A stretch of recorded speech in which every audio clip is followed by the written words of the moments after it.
Henry Dunn, that's D-U-N-N, here with a quick reel review. It's almost springtime here in PA, and I know a lot of you are shopping for some tackle. So, I'm a spinning reel man myself. I do a lot of wacky worms and drop shots and, a lot of jerk bait action.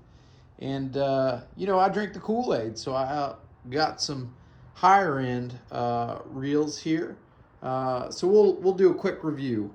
We've got starting off, we got the Vanford. So I got that in late 22, so fall last year. I've used it. It is silky smooth. The drag is wonderful. I've got no complaints. Obviously, it's expensive, but let's take a look here. This is the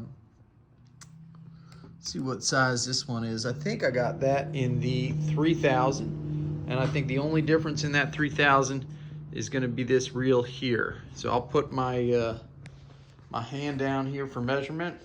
Now I'm not a big man, but take a look at this. So the 3000, a little bigger than the palm of my hand here, but a good size reel. I've noticed that the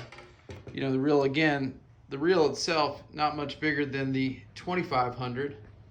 And that brings us to the Stradic here. I love this reel. It's beautiful. I've had this one for probably 4 or 5 years now, maybe 6. And super light, well-balanced reel. Drag is amazing. You can really clamp down on some fish, pull them out.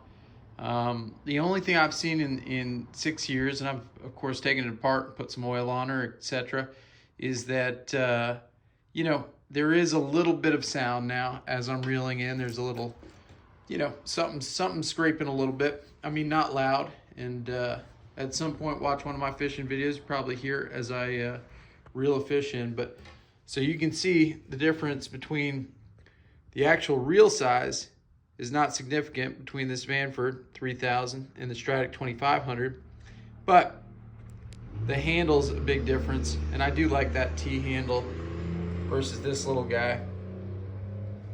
All right, the next higher end reel I have that I want to talk to everybody about is this Tatula 3000. I bought this 3 years ago. And at first I loved it. I thought, oh man, this is just as good as that Stradic, and not nearly the price. Although I think it retails for, I think it was 150 when I bought it. I liked the nice wide reel. It's not super deep as far as laying a ton of line on there, but it was a good reel for what it was while it lasted. And while I say while it lasted is what I mean. It lasted about a year and a half before we lost our anti-reverse. So every time I would jig, this thing would spool out. So I had it fixed about 6 months ago. And, maybe it was the guy fixing it. But at this point, the reel doesn't go up and down. So the line never sits right and it gets all knotted up. I'm going to send this in. It's not under warranty anymore, but I'm going to send it in to Daiwa with a note and see if they can't take care of it. Again, size 3000 was a really good size reel for me, and it was very light and had a lot of power, but obviously it is does not have the longevity that I was expecting out of a high-end reel. Now, I know that we're looking at some higher-end reels, but I wanted to really tell you, Stradic Vanford, beautiful, obviously nice for your ego if you're out there fishing. But really, in my opinion, there's no reason to do anything but go with the Shimano Sahara.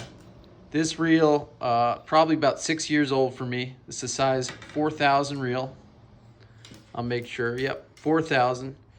And boy, I fished this thing in saltwater. I fished it on big catfish. I fished it with striper.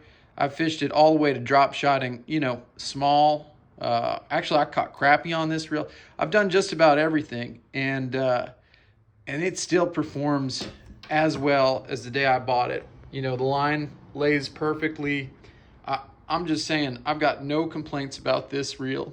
And if I had to do it all over again, I probably just would have bought a bunch of Saharas. Just for size comparison, it's my favorite reel to catch anything on. This is a size 1000 Sahara. And this year I caught a really nice size muskie on this reel. Yeah, on this little ugly stick. But in my opinion, if you had some money to spend on some reels, that size 1000 is a great reel. And the Sahara line is just, I don't know, you can't beat it. So again, I got no complaints on the Vanford. I love the Stradic, super light, well balanced. But, you know, probably if you had 2 rods to set up, get 2 Saharas for the price of one of these Vanguards. And I would, if it were me, stay away from the Tatula. Just because, you know, I don't know. I've never had problems with Shimano's. So that's a quick spring reel review for you. And if you liked it, subscribe. I'm going to go ahead in a later video and do a review of some of these Avid, some of my St. Croix rods, and again, the Ugly Stick rods. But here's a spoiler alert. That Ugly Stick has caught just about more, if not, not much more, much bigger fish, and performed just as well as any of these St. Croix. So, you know, it's not always about the money you spend in fishing. So stay tuned. Thanks.